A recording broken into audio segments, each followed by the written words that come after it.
Well, Ada, good morning. I'm back again. So as you know, my name's Nicola Barnes. Day 4 of virtual work experience.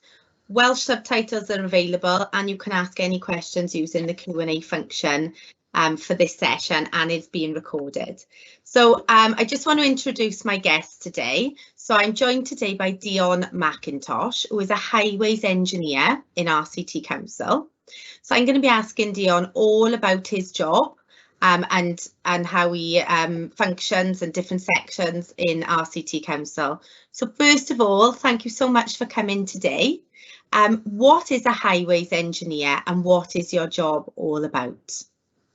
So basically, a highways engineer can range from the different departments, so structures, highways maintenance, street lighting. So I'm in the structures department. So in layman's term, our job is basically all of the structures in the county, things like bridges, footbridges, culverts, retaining walls. We're responsible for looking after those, whether it be like small maintenance schemes, just routine inspections, or completely replacing the structures. So lots of different structures, obviously within RCT. It's a massive area. Yeah. Bridges, roads, all of that, and your job is actually to maintain them, make sure they're safe, make sure they're working properly. Exactly, yeah. So, well, like you said, there's a massive amount of structures, and it's basically about prioritising, obviously, the most important ones, the ones carrying the busier roads, popular foot routes, like obviously public right-of-ways, and yeah, basically carrying out routine inspections, making sure that they're all in good working order, and if obviously in the rare cases where something is damaged by a vehicle or a flood event, which we saw a couple of years ago, then we react and undertake the repairs then. So you're very much out and about around the county? Yeah, I'd say about 60-40, 60 sort of office based, and then yeah, 40% of the time out on site looking at either just bridges or culverts in their normal working day, routine inspecting them, or whether we're actually doing a scheme, you go into the construction site and supervising the works then. Thank you. So what does a typical day or week look like as a highways engineer? So, well, roughly like I just said, we're basically, when we're in the office, we're doing project management activities or the paperwork side of our projects. When we're out on site with the routine inspections, it'll be like a full day going to various different structures. We fill out a bridge condition form basically, which is just a basic form going through all the elements of the structure and seeing what kind of condition they're in. And then other site visits would be if, like you can see, I think you can see on screen, when a construction scheme is going on, we're there, we're supervising, we're making sure that the actual contractor is carrying out the works as the designer has specified. And obviously everything's going on in a safe manner and a good working order.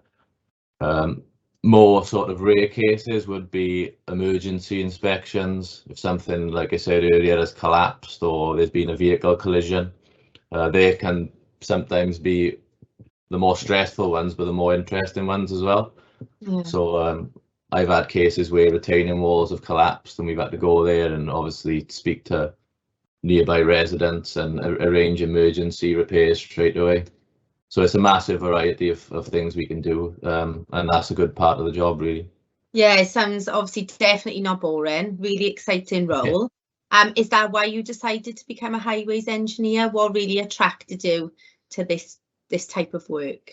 Yeah, well, my first sort of summer job was just labouring for a carpenter on construction sites, and the site-based engineers just looked like a really good job. They did a lot less manual labour than everyone else as well, so that was a positive. But yeah, that was what first attracted to me. So I looked into university courses and chose the civil engineering one, yeah, which is what I did in uni. That's what I was going to come on to next. So what qualifications do you need to be a qualified highways engineer? You mentioned that you did a bit of research because you enjoyed working on site and then you decided to go to university. Yeah, so for my grade, it's degree qualified, so I've got a BEng in civil engineering. The sort of next grade up then would be chartership, so becoming a chartered civil engineer. Excellent. So obviously you did the university route. Are there any other routes in or pathways into this career besides doing a degree? Yeah, so that's a big positive actually of this sort of industry, is you can go any of the routes. You can go through apprenticeship leading on to sort of HNC and then degree part-time. You can go full-time degree, or what I did is basically I could, because I had sort of decent A levels but not great, I could go on to a part-time degree straight away. So I was working as a sort of part-time student and going to university as well. So that's the sort of route I went down. So yeah, you can go down all three of the sort of learning routes basically in this industry. That's really good to know, Dion, because some people might not want to do a full-time degree, and like you said, you did it part-time and worked, and obviously there's benefits and negatives to doing it that way. Maybe it takes longer, but then obviously you're getting paid as well, and you're really having that experience of working life as well. Whereas I think sometimes, if you go straight to university for 3 years and then come out, you haven't really had any experience in the real world of work. So it's really interesting to know that there's different opportunities there, apprenticeships, as we've mentioned throughout these sessions, part-time degrees, and obviously doing the full-time degree as well. So what are the most important skills that somebody needs to be successful in highways engineering? The main one basically is being quite practical and a good problem solver. Because all it is, when you come to the sort of engineering and project management side, it's just continually sort of overcoming hurdles that you face in the project, really. You need sort of a mathematical base, I suppose. They ask for it in, for uni courses or college courses, etc. But it's nothing crazy, you don't have to be sort of Einstein when it comes to mathematics. And I suppose a consciousness of health and safety and being sensible and working towards like specified method of works that we're given on site. That's really important, because it can be, well, as you see all in some of those photos, it can be dangerous on construction sites, really. Yeah, that's good to mention, especially about the maths, because I know our RCT, some of our engineering apprenticeships, we do look for really a B at GCSE in maths, just because that will obviously help the person then when it comes to doing the coursework, because you've got that foundation knowledge there. So yeah, just that base knowledge and an interest, I suppose, in maths, how things work, like you said, problem solving, very practically minded. Yeah, and there is ways around the qualification side. So if you were really interested in this industry but didn't have the A levels, you can do like a foundation year in university to bring your mathematics levels up and stuff like that. So there is ways around it as well if you're not as obviously successful in your school qualifications. That's really good to know. So you have mentioned, obviously there's been a few bad moments in RCT. We mentioned the flooding. So what are really the worst bits about your job? Probably the public complaining. Obviously construction schemes, as you can see, roadworks, lots of people on site, lots of noise.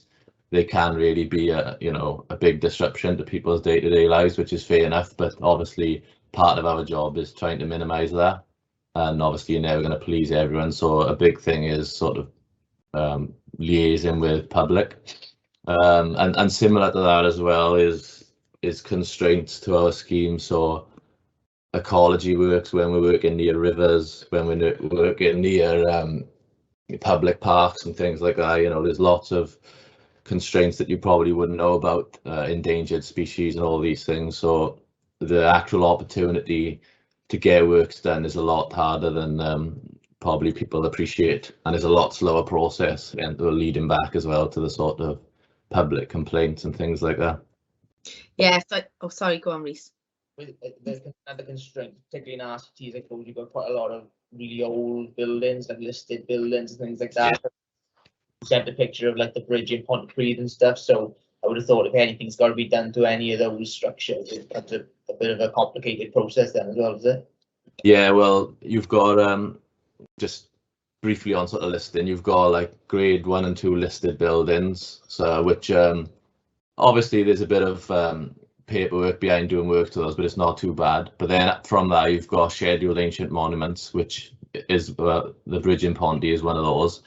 And yeah, you can't take a photo of it without signing an application form. So it can be crazy, and it's a really slow process with those monuments. And we've got like double figures of those in the county. So any works, yeah, like you said, that we've got to do, it can be up to a year just getting the permission. Okay, so obviously engineering is a very skilled job. What type of salaries could somebody earn within this industry? So my grade, so once you've sort of come out of university, established a couple of years experience, the expectation is probably like high 30s, 35 to 40. Once you then become chartered, which is a professional qualification, usually people get it between the ages sort of 30 and 35. It shoots up quite a bit, so it's sort of between 45, 60k. It would be the ballpark. Higher salaries then obviously if you go to big sort of political schemes like Hinkley Point or something along those lines, but obviously then you're working away from home a lot more. Yeah, that's a good point. So obviously you can work, you know, wherever you want for private sectors or public sector, which you work for. What are the benefits then of being an engineer in RCT Council? Local authority is obviously it's a stable, a good. You obviously you're going to have continuity of work, so that's a big positive. But I think the variety is a lot better in local authority as well. Like I said, all these tasks that I do, if you were to work for a private company, you tend to get more pigeonhole, and you'd be doing the same task sort of every day. And then obviously playing devil's advocate, in the private sector they can be paid more, and you can also obviously you become more of an expert by doing those tasks every day. So that's obviously two sides of the coin, really.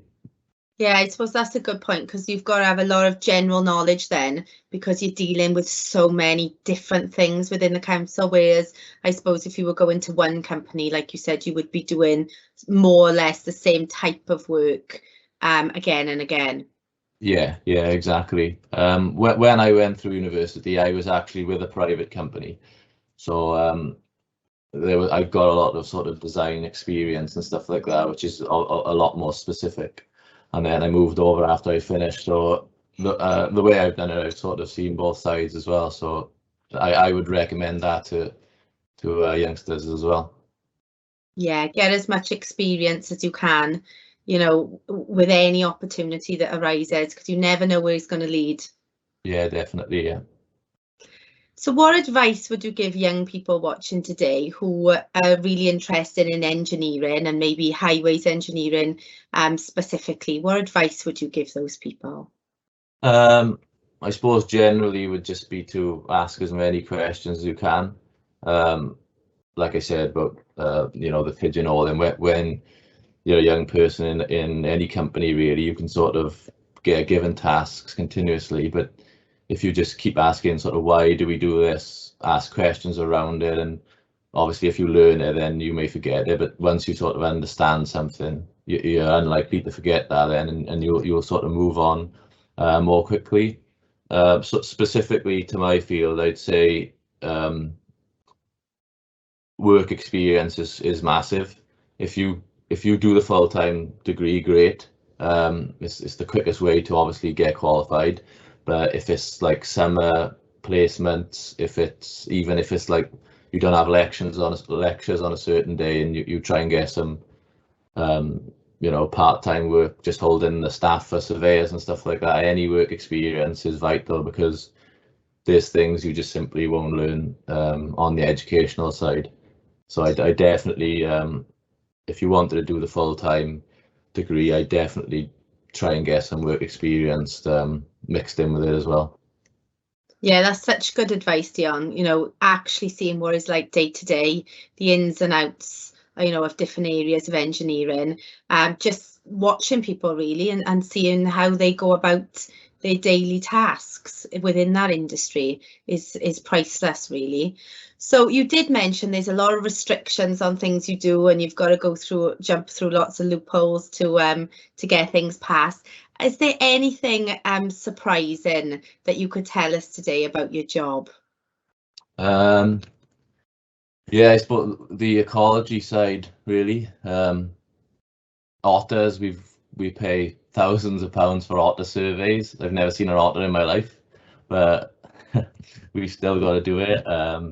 Again, bats, certain species of mice, which can cost thousands on a construction project, and you know, it's all legal legislation. It's not just someone saying, you know, they've got a particular liking towards otters, so we want to do it. It's by law, and you can get you know, some heavy sanctions for not following the law as well. But yeah, I've had all sorts of crazy complaints off the customers, particular ones like you know, if we've repointed a wall sort of 100 meters away from a house, all of a sudden someone's house is falling down and there's cracks everywhere in the house. So yeah, you deal with a variety of things, and yeah, some of it is quite shocking. I think the biggest thing which people is a shock to people when they come into this job is how much things cost to build. You know, we've had small footbridges going up to £500,000, and that's a big eye opener, yeah, when you start doing this job, I think. That's really interesting. Like you said, Dion, it's not just right, we want to build a small bridge, or everything that comes with that. Like you said, you've got to have people research the otter population and bats, and I certainly wouldn't have known things like that. So there's a lot of behind the scenes, I expect, to just actually, right, we want to build a bridge by here. Yeah, exactly, yeah. That's great. So what are the best bits about your job? Probably would see getting those schemes finished and seeing them complete. And then, you know, on the flip side of public complaints, we often get like some compliments on social media and stuff like that. The footbridge in Ynysang Park was a really popular one on the Facebook and Twitter pages. So when going back to the sort of private and public sector conflict, when you are just doing drawings for a private company, you never see the bridge finished. You know, you don't see it at the very early stages when it's in you know, terrible condition and it's looking old and beaten up. So we see it from start to finish, and when it is at the end, it is obviously satisfying as well. And like I keep going back to, the variety is great, really, because you're never getting bored. That's lovely to hear when you do, you know, something like that, like in the park you just mentioned, for the public, and then you get some positive feedback about how people are using the bridge, you know, how it's benefited them, how nice it looks in the park. You know, I can imagine that's really satisfying. Yeah, definitely. Lovely. Have we got any other questions, Rhys? I think you must have covered everything, Dion. We have got a question, but it's not for Dion. Nick, it's for you. Someone's asked, how have you done your hair this morning? Very, very quickly. And that's it, really. So I suppose just a massive thank you to Dion for giving up some time this morning, and hopefully you've given an insight into to some young people for how the world of highways engineering works and how you kind of get into it and stuff like that, and the qualifications you need. But hopefully everyone that's logged on this morning will go on this afternoon and have a look at the employability activities, because, you know, this afternoon is all about employability skills, and in particular our recruitment process for our apprenticeship schemes and our graduate schemes. So I know Dion mentioned those and Nick has mentioned those several times throughout this week. So if anyone wants an insight into how that recruitment process works for our City Council, that's all outlined on today's activities on Wicked, and it gives you an opportunity to kind of have a go at some of the things that you go through on our recruitment process as well, right? So yeah, if you get some time, check that out today. It might give you a few tips of how you can kind of do well in that process in the future. But yeah, just a massive thank you to Dion for giving us some time this morning and giving us a bit of an insight into his world of work. Yeah, no problem at all. Thanks everyone. We'll see you again tomorrow.